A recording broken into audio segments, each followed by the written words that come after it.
Hey, well, what is up, everyone? Welcome back to another episode of the Faith and Pop Culture Podcast. I am your host, Daniel Blackaby, and I am joined once again, as I always am, by the one, the only, Naya Carlson. How are you doing today, Naya? Good. The weather is good. It's not cold anymore, so I'm very happy about that. Yeah, well, this is like our 1 week in Georgia between like winter and blazing hot summer. So I am enjoying the weather as well. But I know something we're also both excited for. You're just too polite to say that. You're probably most excited about the fact that you don't just have to do the podcast with me. You actually have someone of intelligence to talk to. You're someone with something worth saying that you have to listen to. So we are joined today by a very special guest, and I'll let you know. Why don't you do the honor of introducing our guest for the episode? Yeah, so today we have on Randall Flinn, who is an artistic ambassador of dance in the Houston and international dance community. He travels globally as a dance educator, a choreographer, director, lecturer. He's served as a dance educator for Cirque Du Soleil and other companies, as well as Project Dance global dance festivals in New York, Sydney, London, Paris. Right now, he serves on the faculty for Houston's High School for Performing Arts, Houston Ballet Academy, the University of St. Thomas, and Palm Beach Atlantic University. I don't know how he has the time. And he's the founder and artistic director of the Houston-based I'm going to say it right, Ad Deum Dance Company. Yes! Now celebrating their 27th season of national and international touring. So that was a mouthful. But it's worth it. Thank you for joining us today, Randall. It's my pleasure, guys. Thank you both for having me. Yeah, and I'll add too to your bio that just an all around good guy, because we had the chance, our paths crossed a month or so, or 2 months, I don't know when it was, Yeah, not it that was. long ago. Yeah. So we don't know each other real well, but I remember I spoke at a thing that you were hosting, a gathering. You brought me in, and I just resonated with your heart for beauty, for the arts, just your passion to like advocate for artists. And I remember, I don't know if anything I said on that thing made any difference, but I remember I left with the impression of I need to get Randall on my podcast, because I think he has a lot what of you interesting said stuff. was awesome. Yeah. And I love being introduced also as a good guy, but it brings back this traumatic memory for me. It was kindergarten, and my teacher wrote a note home to my mom, and she said, I want you to know that your son really exemplifies such an outstanding young man. He's respectful. His behavior is above board. My mother wrote a note back to the teacher and said, I think you've got him confused with another student. Did she have you hand this note to your teacher, or did she hand it herself? Oh, no. That's hilarious. Mothers know best. Yeah, well, as a parent myself, I know that the kids that I have around the house is not always the kid that other people get to experience.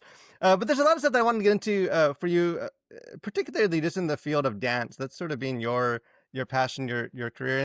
I mean, I've been doing you've been on this podcast with me for about half a year. I've been doing this podcast for a couple of years back when Sam was the co-host, and I mean, the topic of dance just.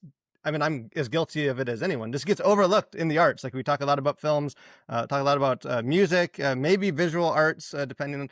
But this dance is just one of those things that we all know it's out there. We all appreciate it, but it just is not always in the forefront. So I wanted to bring you on someone that has more knowledge in that. Before we have some questions and stuff to kind of unpack, but maybe just give you a chance, Randall, to share. I know Naya listed off some of your credentials and your experiences, but maybe just share a little bit. Kind of more personal, I guess, just for what you do, kind of the work you're doing with your dance company, and kind of all that. I'll give you a brief history here. So back in 1981, a friend took me to a Billy Graham crusade at Rice University in Houston, Texas. And even though I had attended church as a child, my mother was Sicilian, my father Irish, so you might be able to figure out where I went.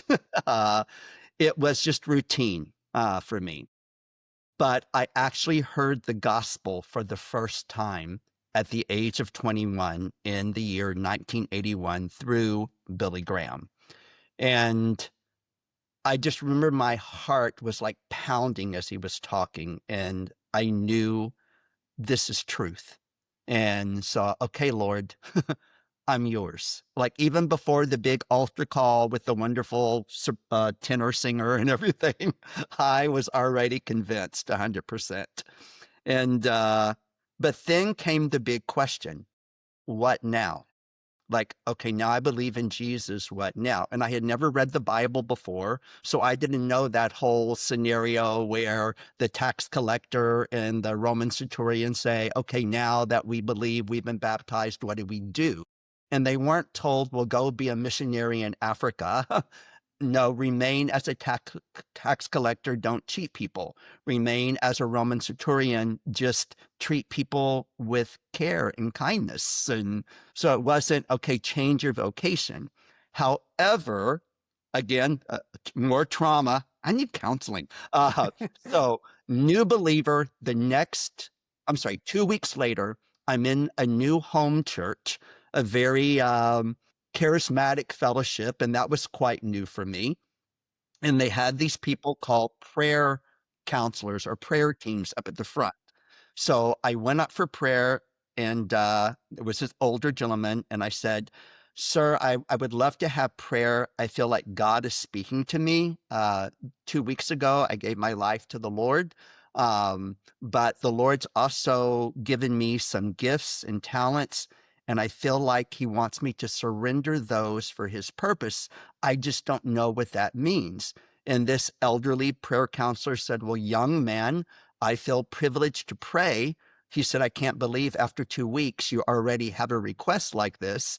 He said, but let's be specific. You tell me what talent it is that God has given you, and then I can pray more clearly. And I said, well, sir, I'm a dancer.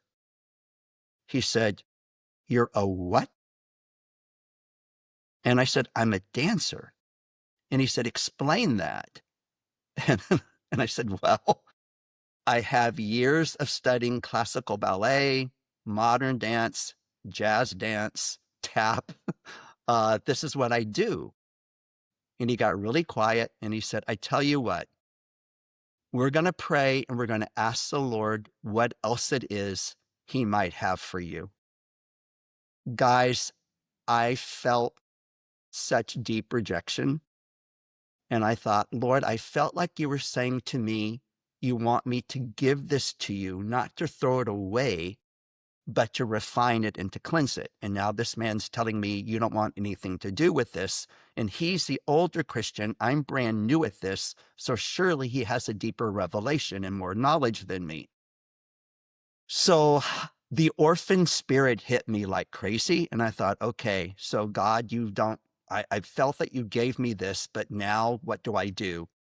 And so I was so upset. I went home and they gave us this free King James gift Bible. And I'm thinking, okay, somewhere in this Bible, there's got to be something about art, creativity. So again, I didn't know scripture, guys, so don't point the finger at me. I'm new at this point. And I thought, okay, I wonder if the word dance is in here. So I went to, this is way before Google. So I went to the back of the Bible, I found an index, and I saw the word dance. And I thought, okay, great, but where is this passage? I have no idea. I don't know the Old Testament from the New Testament. So it took me a really long time. I finally found the passage, and it said, and the daughter of Herodias danced for Herod the king and asked for John the Baptist's head upon a platter.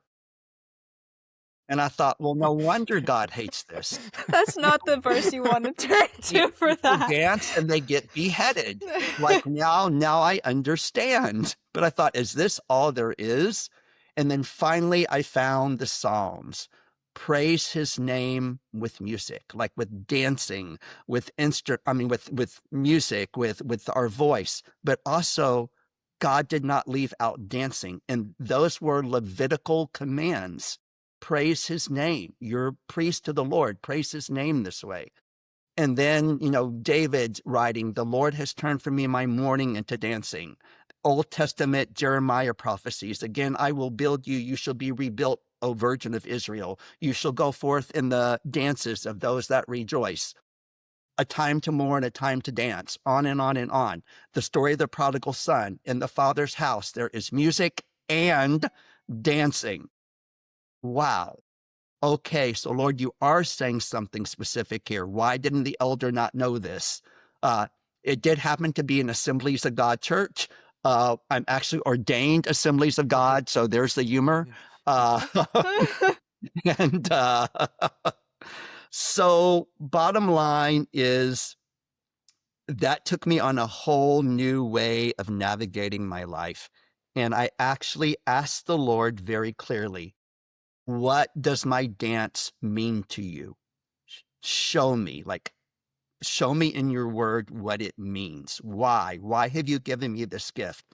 And guys, it was so interesting because I kept hearing the Spirit of God say to me, even as a young believer, turn to John chapter 13.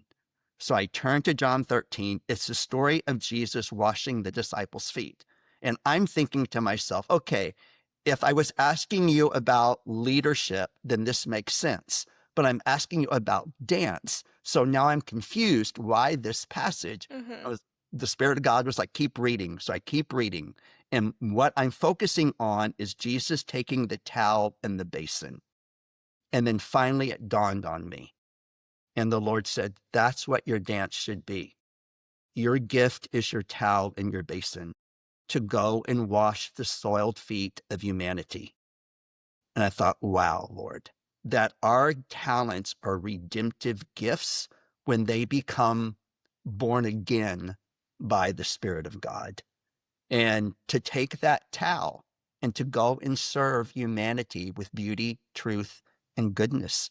But then I thought, God, am I the only one? Because again, I had, a pretty prestigious dance career and I didn't know another believer. So long story short, guys, I started working with an organization called Youth with a Mission, YWAM, or Youth Without Any Money, all around the world. And I would meet in my world travels other professional dancers who knew the Lord, but it was the same scenario. Basically, sheep without a shepherd. We know God has given us this gift, but there's never been an integration between our art form and our faith. They've always been separate, and the church has no place for me with my gift. They welcome me as a person, but my gift is kind of like anathema for the church. And my heart broke, and I thought, Lord, who's going to shepherd these people? And, with YWAM, there's discipleship training schools, there's community. And I thought, man, wouldn't it be awesome if there was a place for discipleship, community building, but also excellence, like excellent training. And you got to be careful what you think or believe, because then the Lord said, then you do it. And that was back in the late 80s, early 90s. And I thought, God, who will come? And long story short, dancers started to move here to Houston, Texas from all around the world that wanted to be in a community where there was spiritual formation. There was a true sense of flourishing in community, but there was also a standard of excellence as well. And I can't believe that we're still going after all these years. Still crazy after all these years. Yeah, That's and it does amazing. seem like at least from I'm not a no one wants to see me up on stage. Not even you, Randall, could turn me, I think, into a graceful dancer. But someone that I've is within the church, working with the arts, with artists. I love those are my people. I love them. Yeah. This I think your experience is one that's being shared by a lot of people. Just feel like maybe on Easter or Christmas maybe you can come on the stage, but otherwise we don't necessarily have anything to do with your talent. I know even it's probably closer to home for Naya. Naya's mother was a dancer, so she comes from a family of that. And I do want to touch. 'Cause I love I love where you ended off on that, as far as like it's not just about is dance okay within the church. I think the more important question is just what is the benefit that what is the power of dance. I want to get to Yes. there, but Okay. real quick before we get to kind of the Sure. positive of it. It does seem like our culture, within the church, we've always sort of wrestled with is there a place for dance? Yes. But even just like in the culture itself, like I don't know how much, how plugged in you are to like pop culture news. Our good friend Timothy Chalamet or however you Timothée say Chalamet. it. Chalamet, one of these episodes. Who's he? Sort of sparked a whole conversation about, to paraphrase, no one cares about dance anymore. Yeah. And obviously people push back on that. So maybe if you have any thoughts on just sort of that, the wider cultural one, but then more specifically, just why does it seem like within the church, like, you experienced it firsthand, but Yeah. why does it seem like dance is sort of the overlooked, like forgotten, like it's on the bottom of the totem pole of the arts? Like, what do you think the reasoning is for that? Well, I would say that Mr. Timothy is not even plugged into the culture in which he lives. Seriously, because if he was, then he would know for a fact that the art of dance is so personified in mainstream culture. Every music artist wants choreography. They want dancers.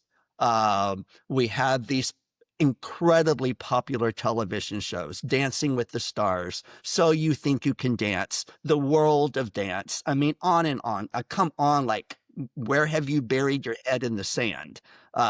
You're an actor.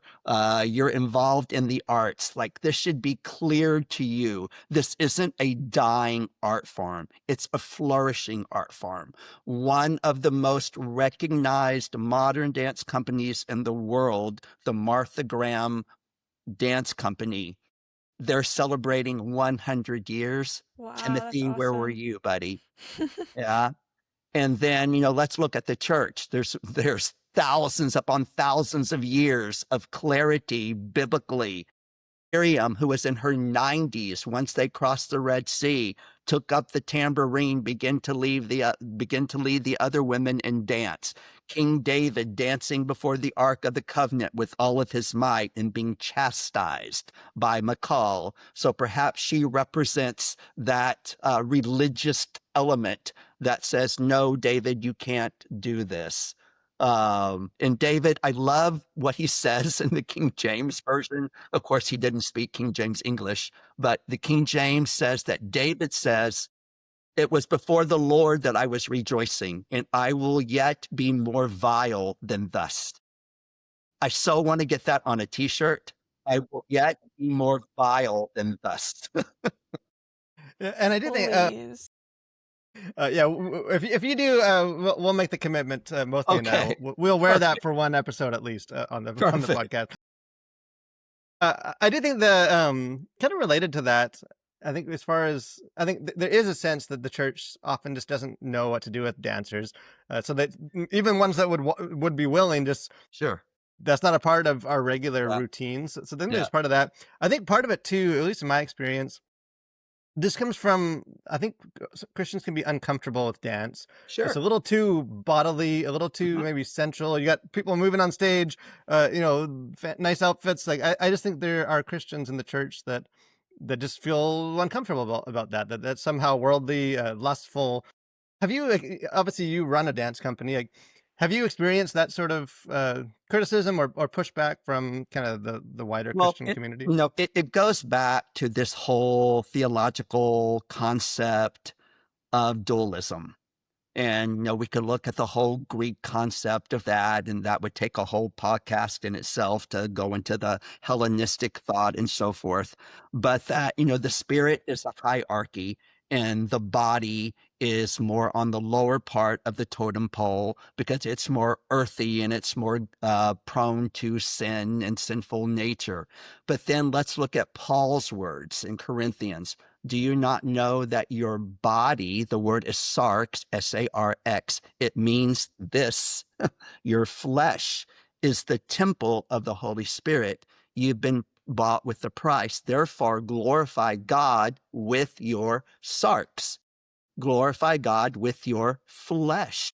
God does not disdain or dismiss or disapprove of human form. We are his poema, we're his workmanship. He created us in human form.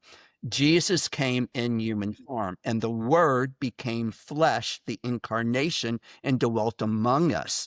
So if dance needs to be justified theologically, then let's just look at the incarnation. Yeah. And I love that old Shaker hymn. Dance then wherever you may be. I am the Lord of the dance, said he, and I'll lead you all wherever you may be, and I'll lead you all in the dance. The word became flesh to dance among us. Yeah, well, I think even just, in scripture, offer your bodies as living sacrifices. Like Hello, that is, Romans 12. you're worshiping with not just your soul; it's with your full, your Exactly. full self. Yes. And I do think some, and maybe not you, growing up in the house of a dancer, you've probably maybe experienced some of that too. I think some Christians just aren't, because they haven't been exposed to like edifying, God glorifying dance. Their mental framework immediately just goes to the profane and the abuse Yeah, of, which exactly. you can do that for any art. With any art We form. we love music. There's some pretty profane, You can, music out you there can do though. that in sports. Yeah, like, Yeah. but I think just because they haven't experienced, because it hasn't been given the opportunity, that they just Exactly. assume it must be this, because and Yes. that is concerning, and Right. that is something that Yes. we need. That is an abuse Yes. of that. My mom was a ballerina and she did jazz and modern as well. And so when growing up, as you said, Daniel, my first thought when talking about dance was ballet, and just how beautiful that is, and what a testament to just the capacity of the human body to move that way. It's really incredible. But Mm. yeah. Yeah, I love David's words in Psalms 139. I am fearfully and wonderfully made. hmm Marvelous are your works, O God. Wow, the artistry of the human form is I amazing. know. I love how you bring that up too, because like when we hear the word flesh, at least I think the connotation Oh, that the I flesh. first come up with, is that's not like I was reading in I think I'm in Galatians. I was reading in Galatians and it was Yeah, saying to walk by the spirit, not by the flesh. right, So exactly. automatically it's a negative thing in your Yeah, brain. yeah, But that's the desires of the flesh. And God exactly. still created the body fearfully and wonderfully made, as you said. But what would you like say to that? Like, or what's the pushback that you've had to deal with Christians in the Sure. church, Yeah. saying it's too Okay, sexual now in a way? the first, to be fair, because I don't want to get on a soapbox of, oh, the church doesn't understand. I am a Mhm, pastor. mhm. Uh, and so we've come a long way, baby. There's just no doubt. Back in the 80s in the evangelical center of the Bible Belt here in Texas, um, people just weren't educated in this area. The church wasn't educated in the area. You didn't hear a lot of talk about the arts. As a matter of fact, when I became a new believer, I went to a Christian bookstore because I wanted to find a book about art and faith. And I asked if they had anything, and they said, no, we don't. They said, but there are some bargain books in the back. You can look through them. So, guys, I went and I found this little book by a man named Hans Ruckmacher, The Creative Gift. Found out that he was a professor of art at the Free University in Amsterdam. Began to read his book, that he and Francis Schaeffer were buddies. Then I found out that Francis Schaeffer had written a book called Art in the Bible. This material wasn't known here. In Europe, it was known. Here it was not. Why? Like, why did we reject that aspect of the riches of what God has offered us, every good and perfect gift? And so then, instead of becoming a cynic, because once I got more theological base, then I could have argued you down with apologetics from a biblical base, but that doesn't win a heart. Yeah, communication. And so for me, it wasn't about like, okay, kind of being rejected or slapped and then responding to the offense, but how do I build a bridge of communication? So what the Lord said to me was, study my word, like get into my word, let it live inside of you. And so you're not just justifying dance. It's not about that. It's about being able to show the reality of my word in this arena of life called creativity and the arts. And so, yeah, but all that to say, now, guys, like I feel like I was born out of time, but maybe there was a reason. because now there are Christian universities with dance departments. There's even Christian universities that you can get a master's degree in dance. That's awesome. Bellhaven in Jackson, Mississippi. Oral Roberts University has a dance department, and their building is incredible. I mean, on and on. Palm Beach Atlantic University, Catholic University. I teach for a Catholic university. I teach dance there. I can't believe this is happening. Like, what the heck? And where it was really overwhelming to me, there's a missions conference called Urbana. And I was asked years ago if I would be interested in teaching a track on dance. And the directors of Urbana said, but you might not get anybody. And I said, well, how many people are going to show up? They said about 17,000. And I thought, wait a minute, you've got 17,000 people coming and I might not get anybody? And they said, yeah. They said, will you still come? I said, yes. Guys, I went into my little room in this auditorium or this center, and I had 200 people, about 200. And I'm looking at these guys and I'm saying, I think you're in the wrong room. I'm going to be talking about dance and mission. And they said, nope, we're in the right room. And I said, okay, then I have a question, because these are all college students. I said, how many of you are either dance minors or dance majors in your universities, whether it's a Christian university or a mainstream? Probably 75% of the hands went up. I started to cry, seriously. Aww. And they said, are you okay? And I said, no, guys, I'm not. When I became a believer in 1981, to find another believer in the dancer in the body of Christ was looking for a needle in a haystack.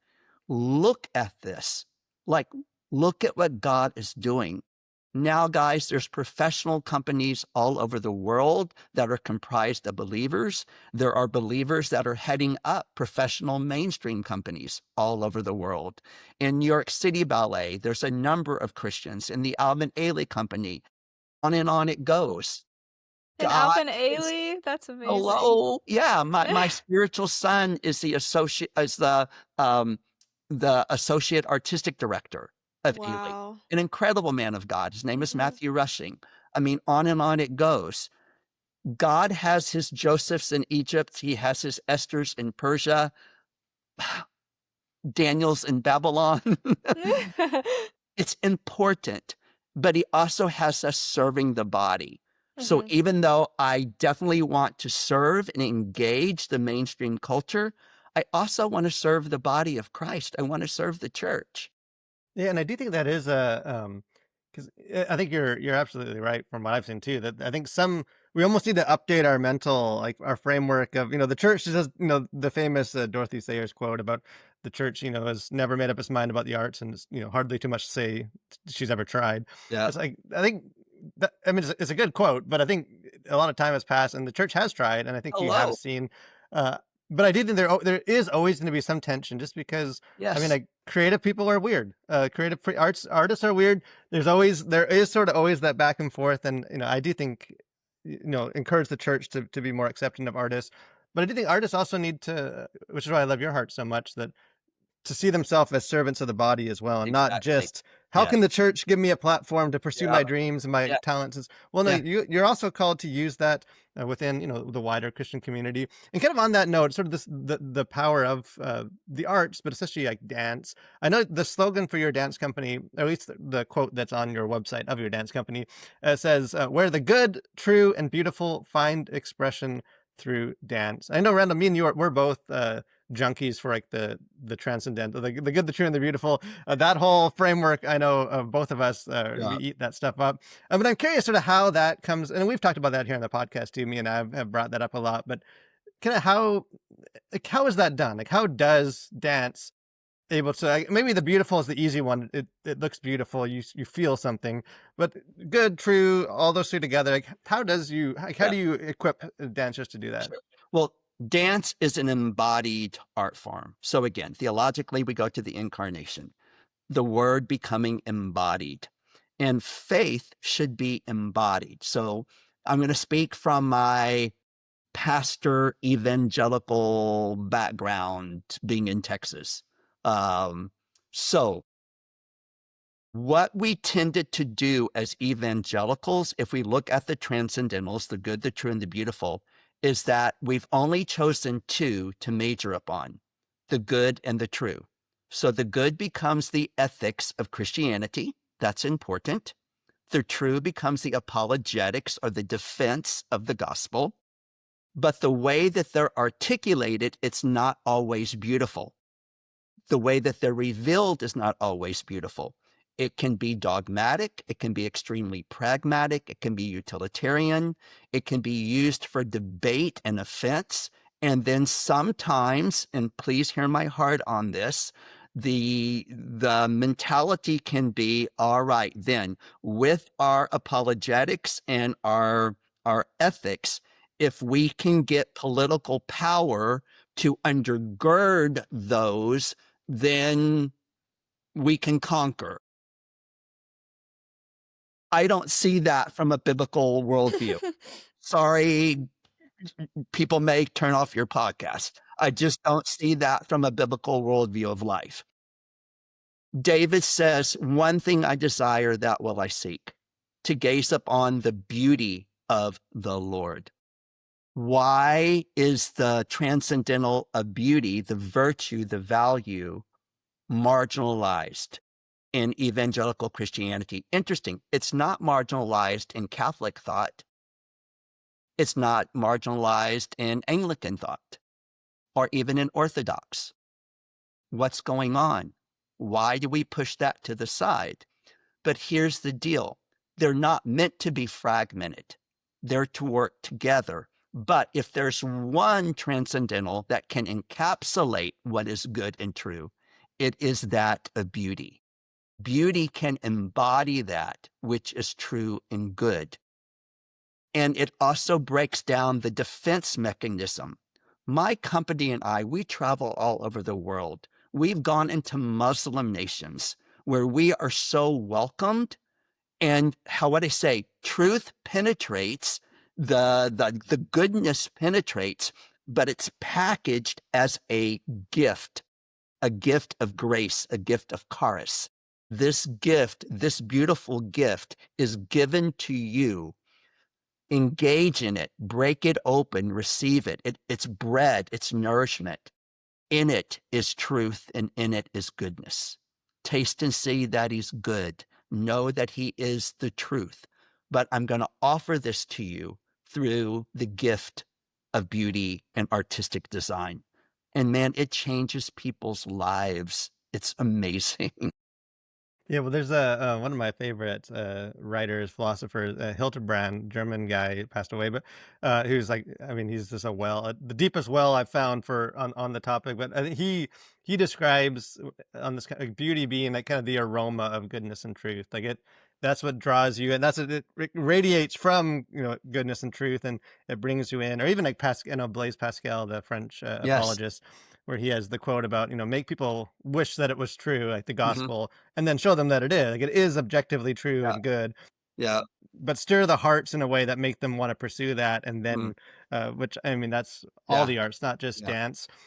Kind of in relation to that, I think both me and I have some questions on this, because it seems like dance, and maybe I would lump in, I don't know what you would call these kind of art, like the non-content heavy message, like, instrumental music, dance, abstract art. Like I think there's the sense that the church is more, or just as Christians, we can maybe be more comfortable, or it's easier to see the Representation. gospel. Yeah, that's it's easier to sort of see, okay, if you have a movie, you can kind of have a gospel. You can sort of see that come out. You have a powerful picture with people on it. You can kind of stir the heart that way. But, like instrumental music, most dance forms, just abstract painting, Yeah. can't necessarily do that, like in the same type of way. It's not What so, do you, in German, schwarz und weiß. It's not so black and white. Mhm. But Yeah. then let's look at God's revelation. I love Psalm 19. The heavens declare the glory of God. The earth reveals his handiwork. Day unto day they utter speech. Night unto night they reveal language. There is no speech or language where their voice is not heard. I have not yet maybe in Georgia, not here in Texas. I've never seen a scripture verse in the sky. Not saying there might not be one hidden there, but I do see the glory of God in his creation. He's above his creation, but he also hides his glory within creation and reveals his glory through creation. Paul says in Romans 1, you're without excuse, because even the things that God, the abstract things that God has created, should be evidence enough that the creator exists. And so again, it's re-educating ourselves. If we only want to see God in the elementary, my dear Watson, aspects of life, we're going to miss the mysteries of God. It's to the glory of God to conceal a matter. It's to the glory of kings to search it out. Do we have the passion, the willingness, the hunger to seek and to see the revelation of God in his creation, to see it in various art forms? You know, I'll never forget, I had choreographed a work on this gorgeous dancer for this big dance event in Houston. And some Christian friends of mine came to see the rehearsal, and they were very charismatic. And they said, oh my gosh, Randall, do you see the anointing on her? And I said, oh yeah. And they said, it's amazing. How long has she been a Christian? And I said, she's not. And they swallowed and went, but wait a minute, we see something on her. And I said, yeah, you see God's gift to her. And God will use the gift that he's given to you to draw you to him. But the gift is there. And yes, you're right. She's created in the image of God. The glory of God is on her life. Psalm 8, just read Psalms 8. What is man that thou art mindful of him? Like, the glory of God is there. And so you don't have to retract your statement because she's not a believer. Like, I want to see God's beauty, his goodness, even in those who refuse or can't yet recognize him. To me, that's what we have in common. We're created in the image of God, and we live in a broken world. And we're broken human beings. I mean, I love that you say that. Like, that's my goal, because I'm a filmmaker, and so my goal Wow. is to let I want, like, what I make to clearly show the hand of God in it, even if it's not like the story of David or something that's like that overtly Christian. Yeah. And I don't know if you've seen the movie Hamnet. It was one of the Oscar No, I have winners not last seen it year. yet, but it's on the list. Okay, you should definitely watch it. Okay. Because after I saw it, I keep coming back to it. I saw it like a month ago, and I keep thinking about how, like, grief and joy both were just, and other forms of, like, intense emotion were just the root of highly regarded works of art, like Hamlet being based on the death of his son, and just on that stage you can see that grief so poignantly. And I think dance is a uniquely physical form of art. Exactly. So you can see those experiences more like that, better than in other mediums sometimes, but maybe not necessarily understand that's why you're seeing it. Go ahead. Yeah, I would say let's look at the language of God, and let's ask ourselves, why does God use this language? So again, going to Jeremiah, a time of Babylonian captivity. People are grieving, they're lamenting, there's death, there's destruction. How does God meet them in the language, the prophetic language spoken through Jeremiah? Jeremiah 31, verse 4. Again, I will build you, and you shall be rebuilt, O Virgin of Israel. I will draw you with cords of loving kindness. You will be adorned again with your tambourines, and you will go forth in the dances of those that rejoice. You keep reading, verse 14. Again shall the virgin rejoice in the dance, both young men and old men together, for I will turn their mourning into joy. I will comfort them, and they will rejoice. Psalms 30, verse 11. The Lord has turned from me my mourning into dancing. He's removed my sackcloth, and he's girded me in the garments of praise, to the end that my glory may sing praise to him and not be silent. O Lord, I will give thanks to you forever. Ecclesiastes, a time to mourn, a time to dance. There's something about this, guys. There's something supernatural about this. When there is deliverance, crossing the Red Sea, when there's freedom, then the dance comes forth, and it's spiritual. It's not just artistic. It is a spiritual proclamation that there is freedom, there is liberty, there is beauty, and that beauty needs to adorn this world. There's a saying by Fyodor Dostoevsky, one of his characters is known to say, beauty will save the world. And that beauty is the cruciform. It's the ultimate of what Christ has done.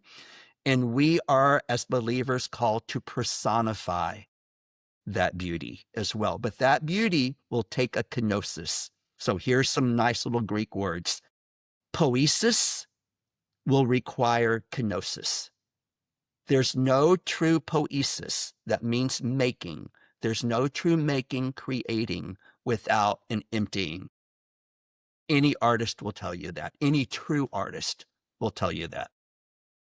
Yeah, and I love like you mentioned earlier about you haven't seen scripture verse in the sky, or some of the, or like you were saying, that is the ability for the arts to embody emotions in a way that is different than just writing it out and in prose. And one of the best descriptions I've heard about arts in the church is in a short book I read, where he referred to artists as the preachers of general revelation, where just as God revealed himself through, most importantly through the special revelation of scripture, but like the verse you quoted, Randall, he also reveals himself through creation, sort of general revelation that may not give us the whole gospel story. We need both, but it gets us somewhere. But it's hard to quantify. That you see a mountain or a sunset, like, yeah, that points me to God. I don't know if I can tell you how. You just feel it. There's just something about it that's transcendent, and you can try and describe. Well, the mountain's big, like I don't know. You can try and huge. but that will never like capture the essence of. Yeah. And I think one of the, I think it's easier, I think, for Christians to want artists to also be the preachers of special revelation and just preach the gospel. Yeah. Because you can quantify that. You can quantify there was a gospel presentation. The song mentioned Jesus. Whatever art form, the painting is of Jesus.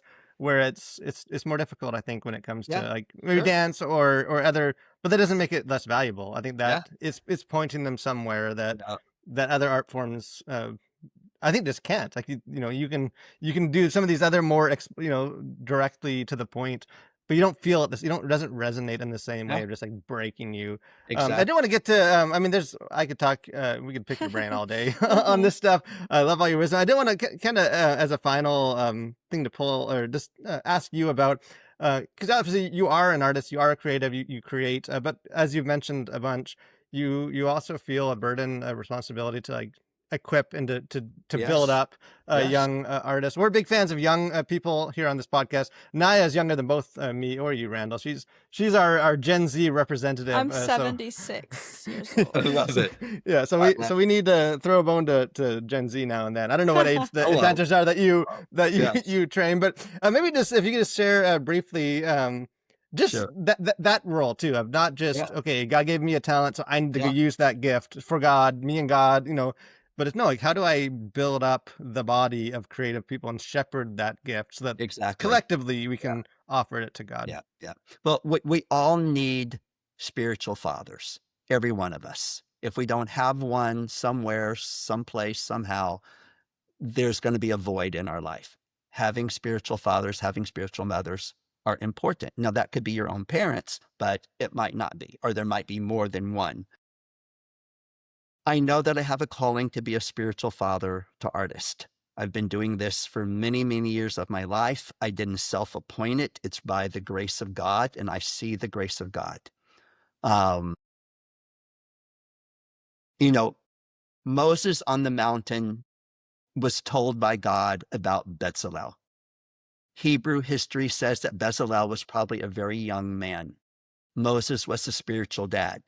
The spiritual dad went back to the assembly and said, this is what God said on the mountain. See, I've called Bezalel. I've called him by name. I filled him with my spirit.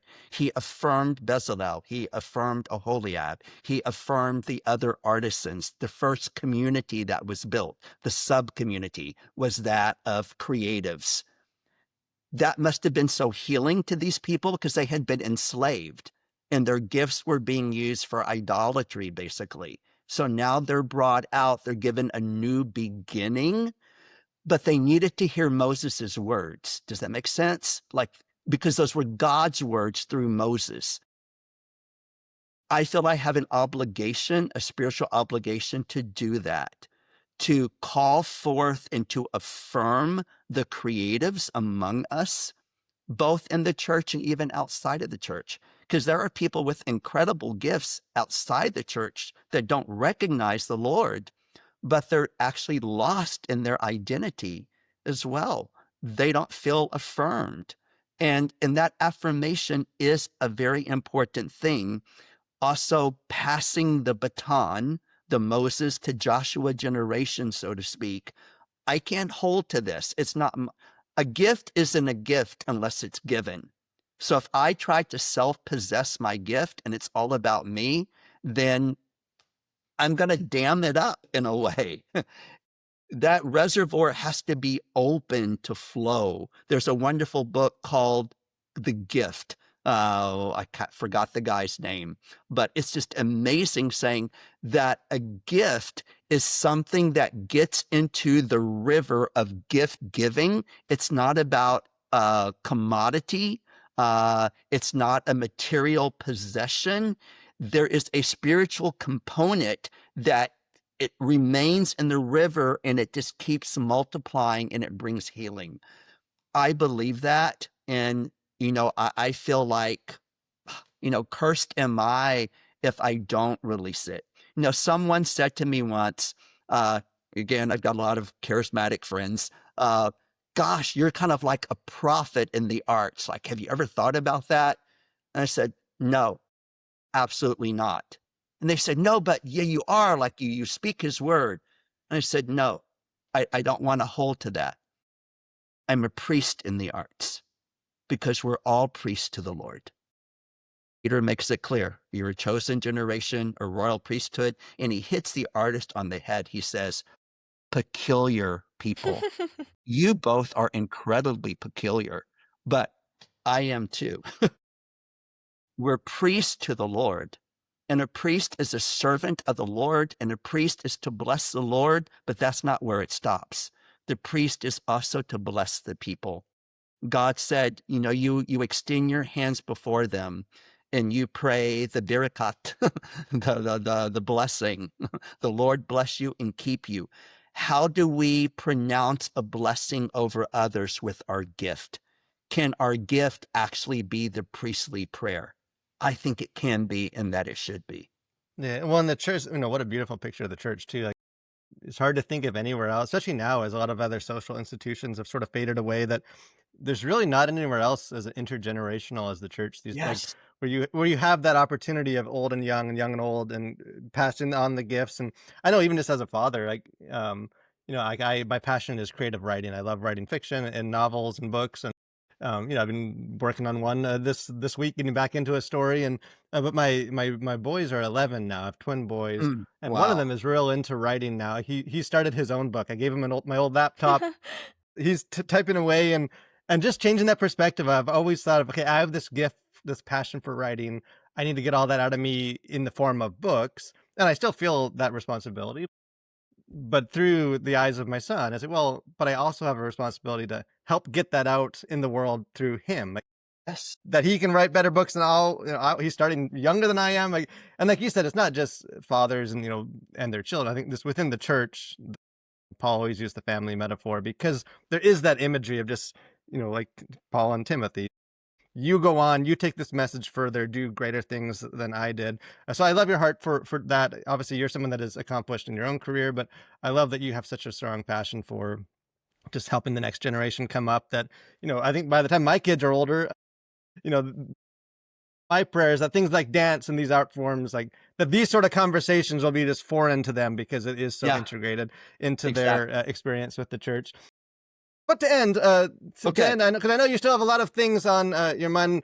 This will be, I think, a treat for a lot of our Okay. listeners because usually they're just stuck with me and Naya, and I won't. I don't want to. I'll just say tactfully that Naya set the bar pretty low some of these weeks for what she's. My things are abstract, and as we talked about before, we like abstract things. Yeah, her things embody more the general revelation, I think. But to end off this episode, we have our final segment, which is things we like that you should like too.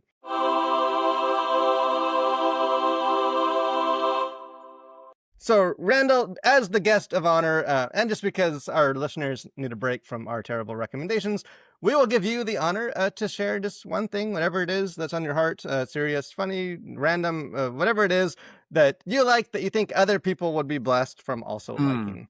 Well, one thing is this book I came across called Straight to the Put Heart. it down!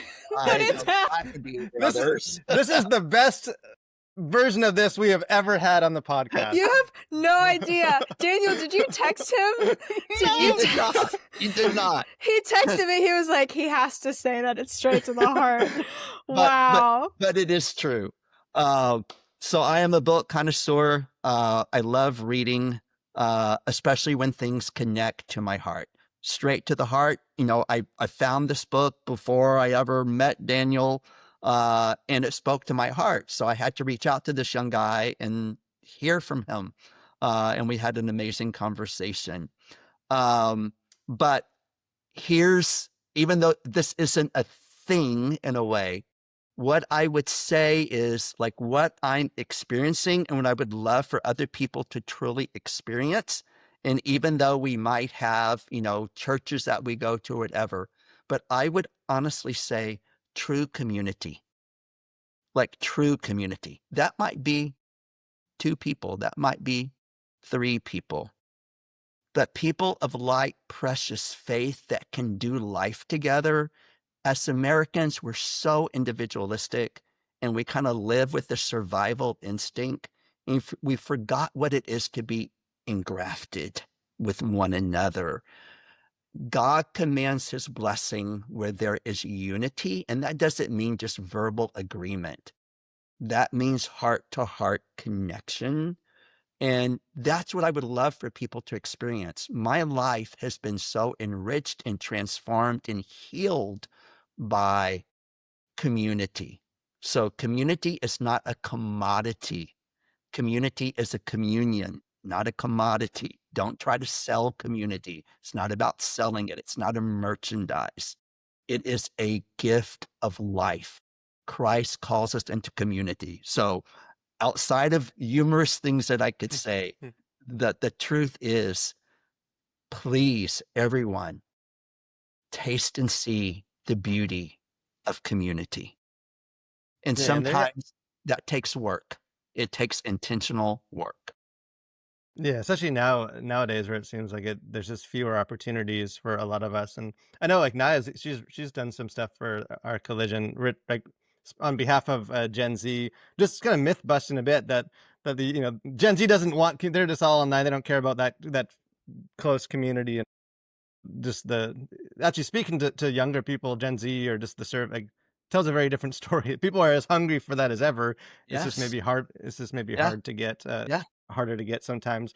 I will say I've had Naya on this doing these podcasts for about half a year, and she's never had a recommendation as good as that. I think is I even gave her that book, and she's had 6 months. I'm staring at it right now too. Yeah. I'm gonna assume there's just too many highlights and underlines that she just couldn't. It's really overwhelming. Dense. Yeah, she does. She does a page a month or so just to soak in. But I know there's been a lot I know for people to soak in just your insights, Randall. I know I've been excited to have you on the podcast. We'll definitely get you back on, and we can nerd out about some transcendentals or some arts or some other stuff, because there's more that we wanted to get into and just didn't have time. But I really appreciate that. I don't know if there's anywhere that We'll share everything in the show notes too, but any way that people can like, get in contact with your work or the stuff that you're doing, or anything you want to plug or share? Yep. So we have, of course, our Instagram account, which is Ad Deum, Addeum. It means unto God in Latin. Ad Deum Dance Co. on Instagram. Website is addeumdance.org. So those are probably the easiest. Yeah, I would say Facebook, but then my dancers would go, "Oh, that's so like old school." So I'm not going to even say Facebook, but I am on Facebook.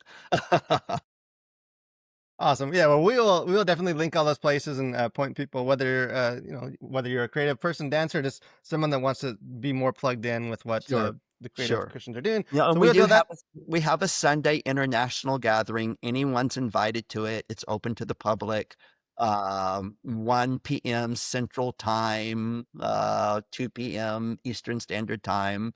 Uh, just a bunch of international creatives that come together, and we have community together, and we have amazing speakers like Daniel, and it's been awesome. Yeah, yeah, definitely. We'll link to that too, because that was I had the opportunity to pop in for one of those, and it's amazing the people from literally all around the world, which Yep. is such an amazing thing with technology. But thank you so much, Randall. You're Oh, awesome. dude, my You had so joy. much Naya, wisdom. thank you. Yeah, So great to meet you. Thank just you. Same. your heart. And thanks everyone for joining us once again. And we hope you will join us again every week next week for more conversations on faith and pop culture.